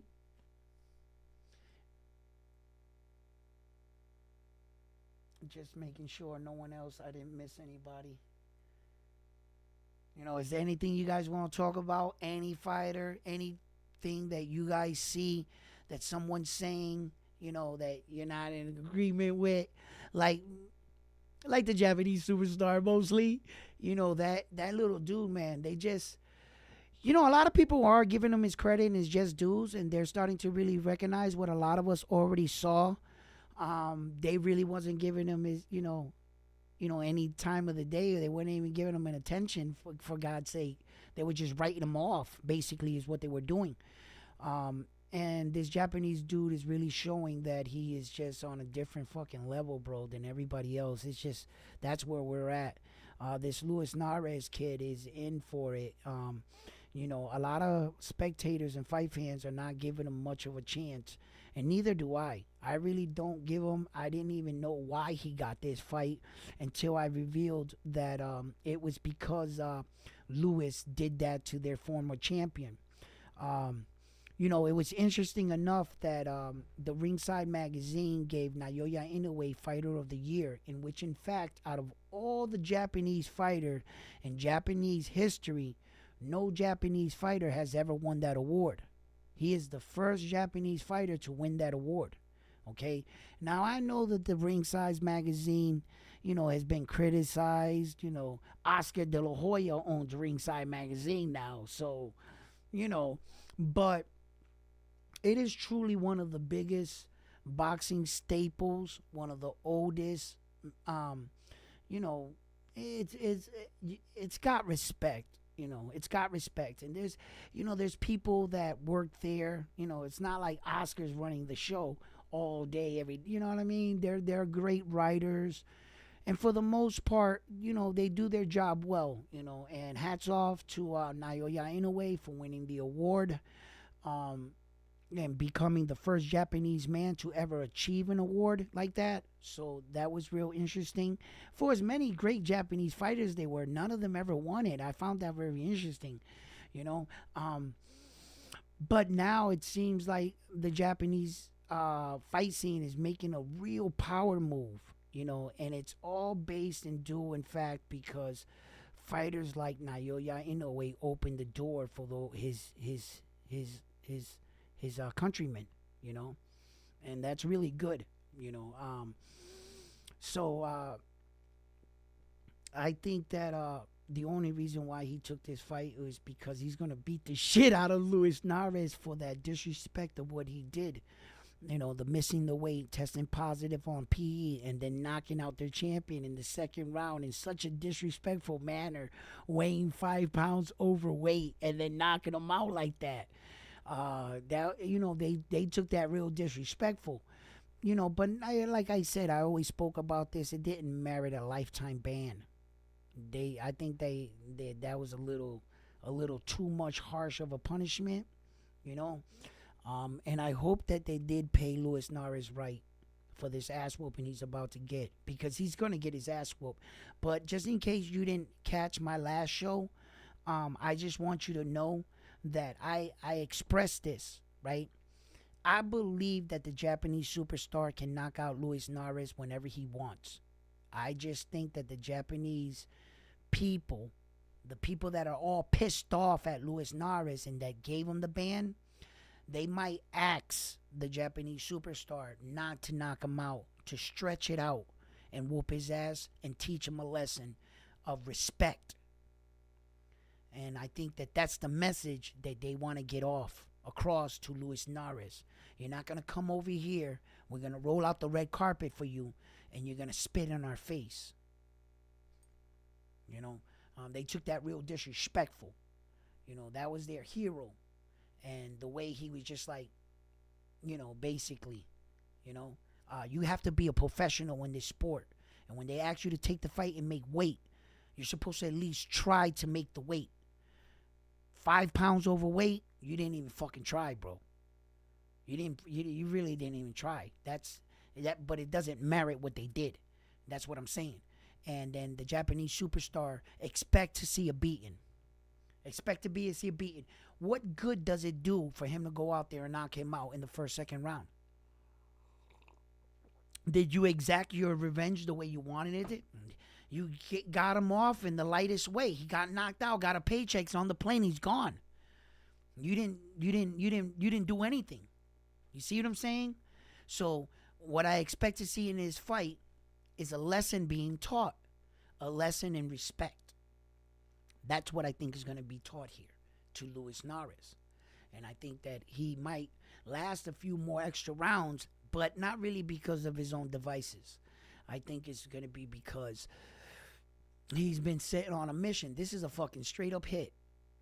You know, it's a straight up hit. And that's how I feel. That's how I see it. You know? Yeah, brother. Another highlight reel. Yo, it's going to be ridiculous. You know, every time I see these Japanese superstars highlight reels, it's just incredible shit. It's just one knockout after another, after another, after another, after another, you know. It's pretty impressive. And then, you know, the great ones, you can always tell the greatest boxers from the ones that they claim to be great, right?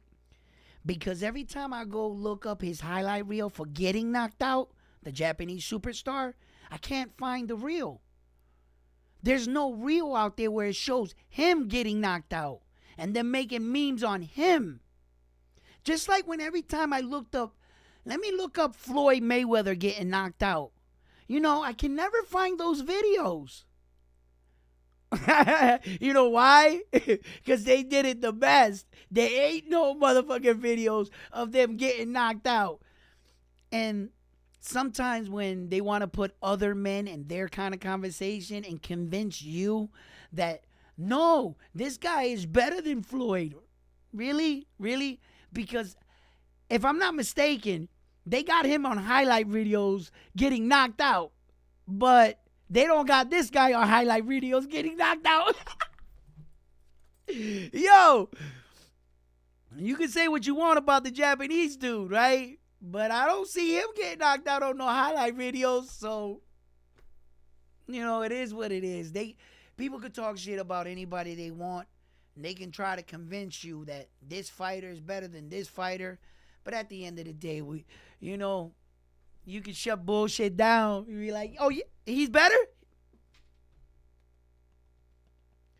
Bam! Yo, yeah, baby. You know? So, look, what do you guys think about Tim Tszyu? One time Keith Thurman. Do you really look, Keith Thurman at one time he had a big name. Keith Thurman at one time was revered as a great prospect coming up, a good champion. He was undefeated for quite some time coming into the Manny Pacquiao fight. You know, he said a lot of things leading into the Manny Pacquiao fight. Remember when he was saying that, you know, the thorn thing around Manny Pacquiao and they crucified him and whatever he said, right? You know, boxers are going to always say some shit. But all bullshit to the side, all shit talking to the side, career-wise, was this a smart fight for one time Keith Thurman? To take this kind of fight, this kind of man, Tim Tszyu? Bro, these guys keep looking at this white dude. I'm just going to come out and say it. He ain't no punk, bro. He's looking at him like, oh, look at this bitch ass white dude, bro. I'm going to smack him up. I don't think so, Keith Thurman. Oh, you think you in a hood in New York or something, and you just gonna smack up? He ain't one of them dudes, bro. Tim Tszyu can fight, man. I don't understand this move that Keith Thurman's doing, bro. Bro, when is the look? I'm about to look this shit up, bro. When is the last time Keith Thurman was consistent in a fight? He fought like one time, like last year, right? Before that. Like, Keith Thurman ain't fought now going on 2 years, I think. And before that fight that he had was like another 2 years he didn't fight. Bro, I think it's something ridiculous. Like, we're going on like 5 years. And within a 5-year span, he fought once. And he's coming back after. What is he thinking? What is one time Keith Thurman thinking? What has he got to prove? Like, do you really think that you got to take a fight this big right out the gate? You couldn't take something small, whoop some ass, and stay focused. That's what he did when he made his return last time. He tried to take a fight in between, and then he just went on another 2-year fucking hiatus after the fight. He fought Mario Barrios. That's who he fought. He fought Mario Barrios, and he beat Mario Barrios too, which I thought was like a good fight, right? So, Before Mario Barrios, who did Keith Thurman fight? When was the last time before Mario Barrios he fought? Keith Thurman fought. I'll wait. It was like 2 years. I remember. I'm not even looking this shit up because I don't have to, right? And if I'm wrong, I'm not wrong by much, right? And then after Mario Barrio, right? 2 fucking years. And then before the fight, March 30th, you got to add that time to the equation. Bro, he's fought 1 time in 5 years. And he's getting off the couch to fight a man this dangerous? Does he even know who Tim Tszyu is? Because I'm going to tell you right now,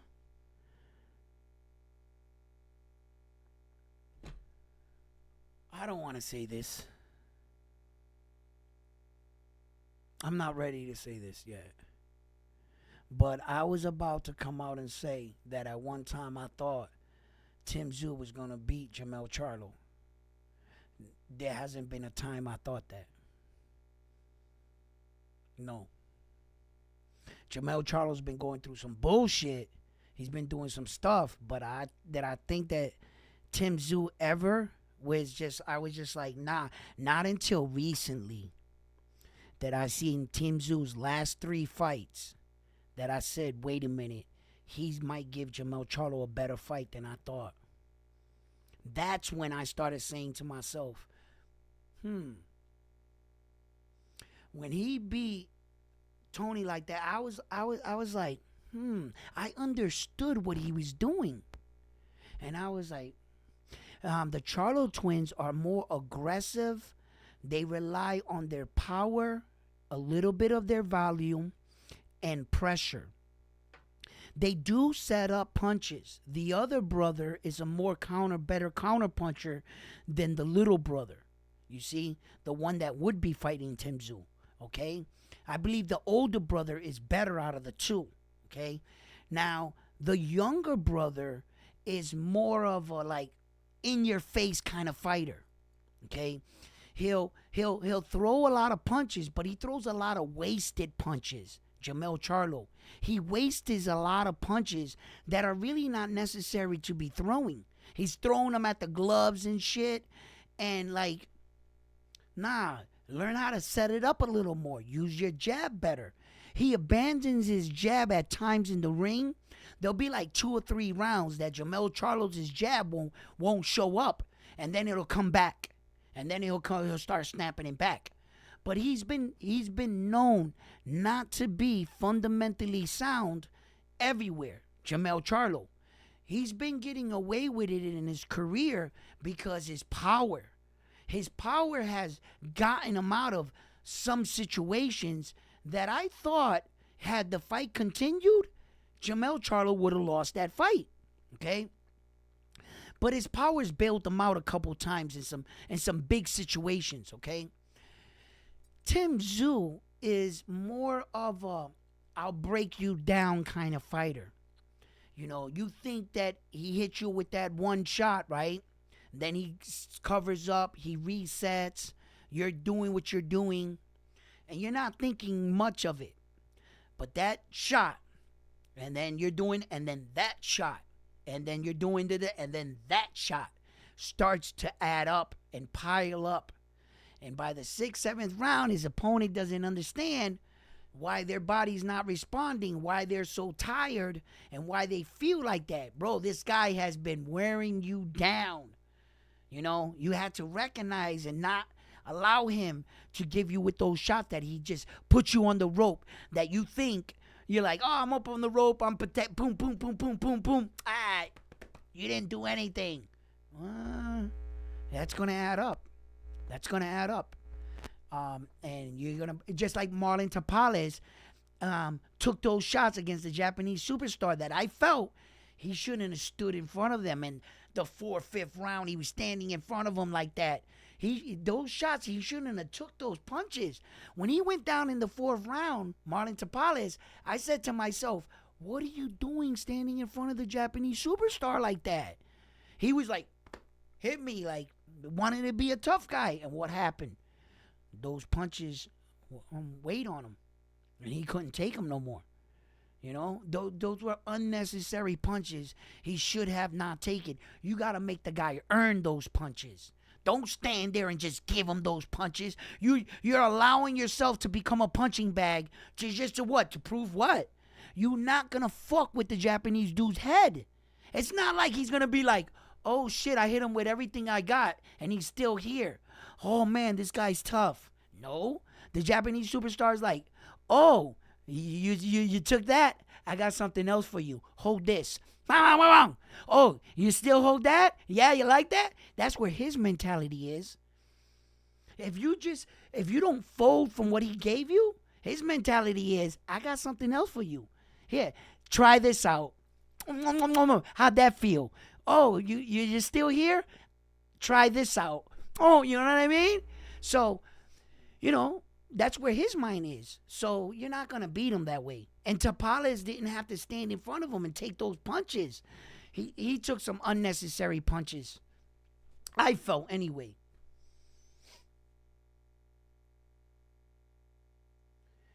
Thurman fought one time in 5 years. You looked it up, Chang, for me? My man. See what I'm saying?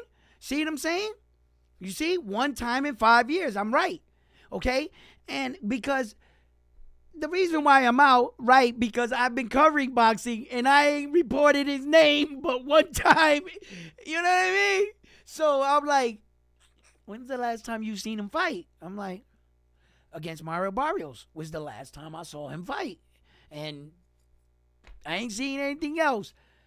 I think he should have retired already because one time Keith Thurman, if you ask me, played around with the wrong part of his career. You're not supposed to take 5 years off when you still had your legs underneath you and you were still that young. Take 5 years off Keith Thurman right now and ask him if he should have been fighting more back then. He played around with a part in your career you can't afford to give up. If the average career in boxing is 6 years, the average life expectancy of a boxer is 6 years. If 6 years is the average career and he gave up 5 years, the fuck do you got left? I understand that Keith Thurman's career is lasting longer than an average career. But if you put into the equation those years that he missed, basically had an average career then. His name's just been around a long time, but he ain't been doing shit. And I think he's going to get rocked, bro. Against, I think tzsu stops him. I'm going to stand on that. I'm going to come out and say it. And until the fight happens, that's my prediction. And I'm gonna be as bold as I say it right now. I know enough about boxing, and I believe in my knowledge for boxing that if he can come off his couch after only fighting one time in 5 years and beat tzsu, bro, I will give it to him. I will eat my words. I will come up and I will make a fucking tutorial on one time Keith Thurman, and I will dedicate an hour just to him. Okay? But that's not going to happen.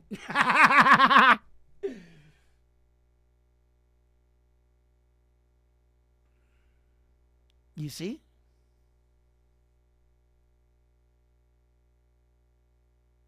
That's just an ego. One time Keith Thurman, his ego is going to get him into a situation he's not going to want to be. It's when he finds out that tzsu's the truth, it's going to be too late. He's going to already be in front of him. That's when, in the moment, one time Keith Thurman's going to say, oh, shit, this dude can fight. It's going to be too late.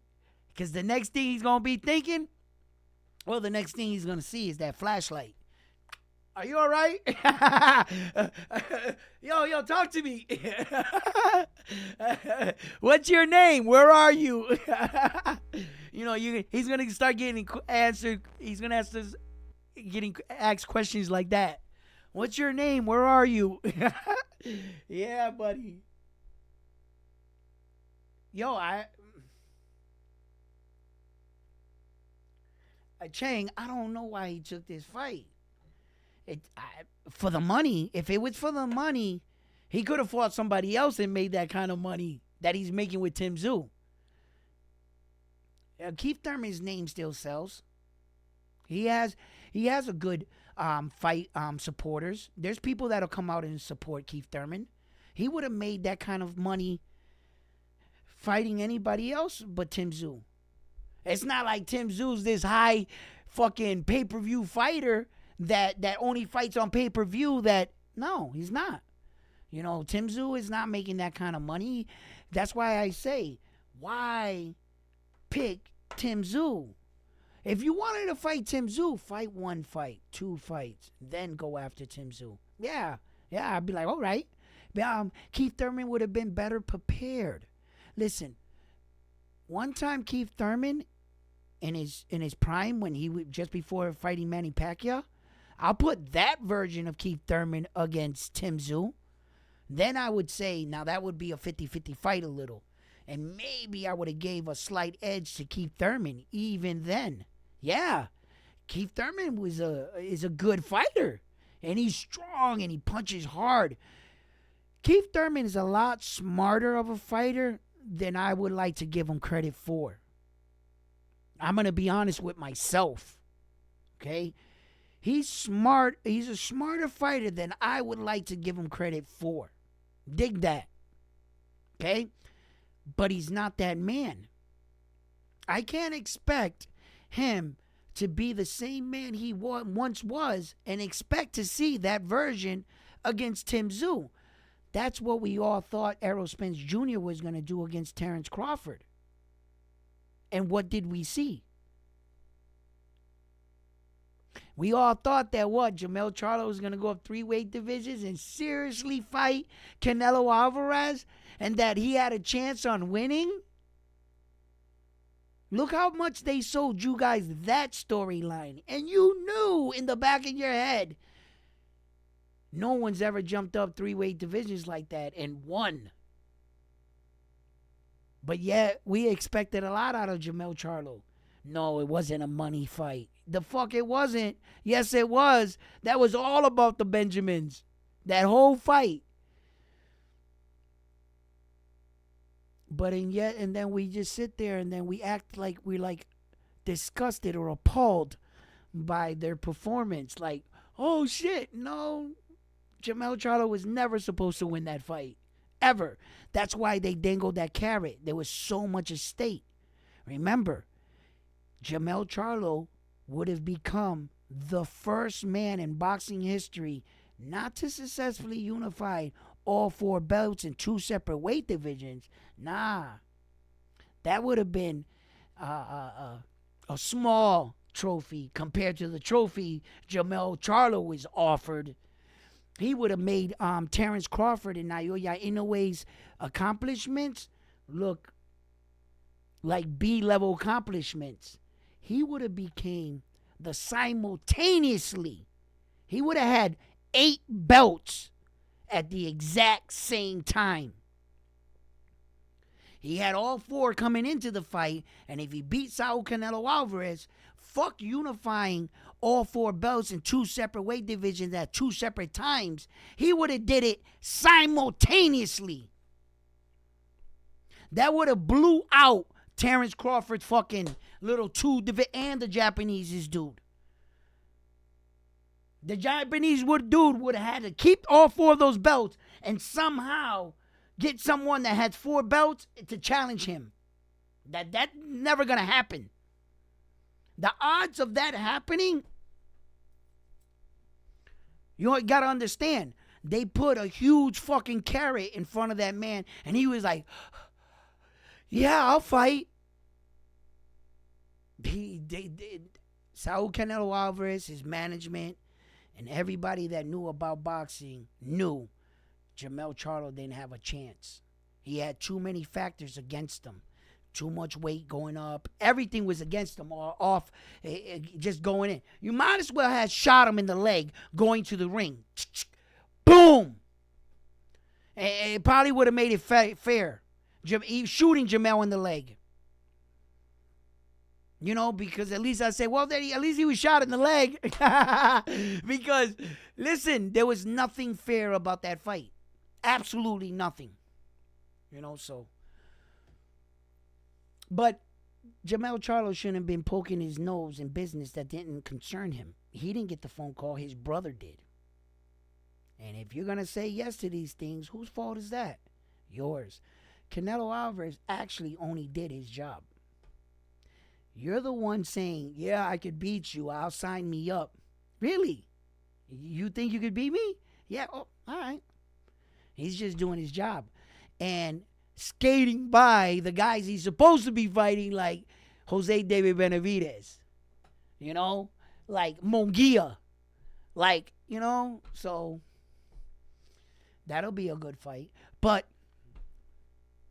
David Benavidez is he's gonna fight the other David Morrell, and that right there, I believe, will be a better fight than the Canelo fight. David Morrell and David Benavidez fight each other. For me, that's the best fight right there at 168. That's the best fight. I mean, Jaime Munguia will put his name in the hat. Those three gentlemen right there, David Benavidez, David Morrell, Jaime Munguia, those three right there, now those are some fights. I would like to see out of those three men who beats who and who's standing when all the smoke clears. That's what I want to see. Because, they're clean. David Benavidez is cleaning out the division. He already beat the Caleb Plants. He already, you know what I'm saying? He beat the who's who he had to beat. You understand? So, unless he fights Canelo and Canelo says yes, it's all up to Canelo. The same thing I said about Tank Davis applies to Canelo Alvarez. They're in the same category when it comes to men like that. Unless they say yes or they send the contract. Canelo's the A side. No one sends Canelo a contract. You don't send the A side a contract. What the fuck offer are you going to make him that he can't match or double? You guys are not going to shoot him. You know what I mean? The only people that offered Canelo Alvarez that kind of money were people that had that kind of money. Like when they offered him the $55 million, $50 million guaranteed. Leonard Enelby. The PBC, I believe, offered him that kind of money. But that's a big promotional company that they can do that. You know what I mean? But usually when he's the A side, that's where all the money's at. He's already built his brand. You're trying to come and take that from him. See what I'm saying? So to tell you guys the honest God truth, the offer's got to come from Canelo. It's the truth. It's just the truth. Yeah. Canelo has to make him an offer, in order to fight him. I think David Benavidez got the backing, though. He always made Canelo offers, but there's not a lot of men in position like him. There's not a lot of people that's willing to put up $50 million for you. You got to recognize that what they're doing is betting on David Benavidez. They're giving Canelo Alvarez $50 million up front. They're offering him that much money. It's not a lot of people that got kind of that money that are going to believe in you against Canelo. They'll make a lot of money on the fight. They'll probably make their money back, but, we'll see.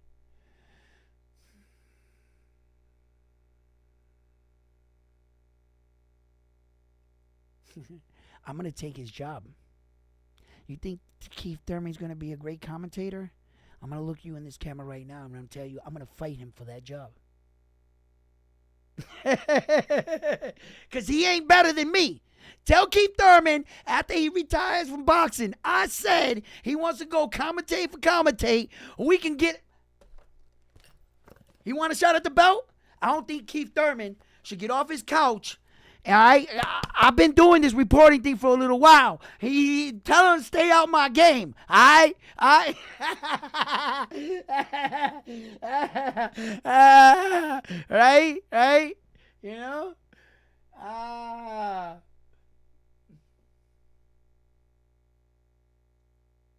What up, all right? Good night, baby. Yeah, he's gonna knock him out. Listen. Lionheart, what up, baby? Yeah, you tell Keith Thurman I said that. You know what I mean? We can grab 2 mics and we could do a play-by-play on a fight. I'm gonna knock him out. You know? Nah, man. But it's always good to see your favorite fighter back in action. I just believe that sometimes our favorite fighters need to be smart about that action. And if he's really considering on making a real title run, coming in, just deciding to get off your fucking couch and throw a monkey wrench into boxing, just because you can, it's kind of fucked up. He ends up winning the belt and going on another 2-year hiatus, holding up the division, not really coming back to the sport full-heartedly, and not being the champion that he deserves and should owe the people. We want our champions to be active. We want to see the fights. If you're coming in here just trying to derail or fuck up somebody or a money opportunity, go do that somewhere else. Don't come in here like GSP used to do to Dana White in the UFC. He comes in, beats his champion, and says, I retire, and doesn't want to fight no more. And Dana's like, ah! That's why he lost all his hair, because he pulled it all out, right? I hate when fighters do that. They waste our time. We're thinking that we're going to see our favorite fighter back in the ring, right? Then all of a sudden, Keith Thurman comes back. He does that performance against Mario Barrio. We're like, yeah, Keith Thurman. Now, you get another fight in. You look good in that one. And it's like crickets. Creak, creak, creak, creak. 2 years, nothing. And all of a sudden, he's just, boop. Hey, I'm going to fight this guy. And I'm like, are you fucking serious? Bro, like, he's drinking too much of his Kool-Aid. I just find this so hard to believe. I'm staying on my square. I believe I know boxing enough to know that, for one, Keith Thurman is not built like those fighters that could walk away from the game, and when they come back, it doesn't really look like they went anywhere, right? He's not blessed like that. He doesn't have that kind of training inside of him. He doesn't possess that kind of dedication. When he was on vacation, he was on vacation. When this man was on vacation, he was on vacation and then training. He was obsessed with it. He's the type of dude that whatever craft, those are those type of men, right? No matter what craft they're in, right? They can go on vacation with their wives and kids, and she's like, suppose it's boxing, right? With like, oh, we're getting away from boxing, aren't we? Oh, I'm so glad we went on their vacation. And he fucks around and takes her to vacation to a boxing resort. Yo, the whole time she thought she was going on vacation. She wasn't going on a vacation. He took her to a boxing retreat. You know what I mean? Or you get on vacation and you wake up and he's outside training, doing his job or something. Those are men that no matter where they are in the world, this it's like breathing to them. It's, you don't have to convince them. You don't got to push them to go train. They're just going to go do it, And he's not that kind of man, Keith Thurman. Keith Thurman's not that guy that he was in the gym this entire time for 5 years. No, you're not going to convince me about that. No, you're not. So it's just bad for me. So anyway, look, that's what I got for you fight fans. We've been rocking for chopping it up for quite some time. I'm going to go get something to eat. But I love chopping it up with you guys. Leading into this fight, please let me know what you guys think. Leave some comments in the video. Please, let's get these videos some likes here. Can I get some likes? And check me out on Instagram, Facebook, and YouTube. Oh, yeah, I'm doing it real big now. I got it all hooked up. I got to start putting out videos, setting up my platform. So I don't really got the Instagram set up. I got the account set up, but I don't really got it set up the way I would like it. Facebook as well. I set up one there, and I'm gonna start getting everything flowing, and I will. But here at Round One Sports Talk, I always love chopping it up with you guys. We could always talk boxing, and let me tell you right now, he's on you. All right, all right. Look at those eyes. All right, he's on you. Don't you know what I mean? You can't escape from Round One Sports Talk. So I'm back at it with another one after this one on Round One Sports Talk. Fam, peace. I hope you guys have a great night, and I'm out. You know what I mean?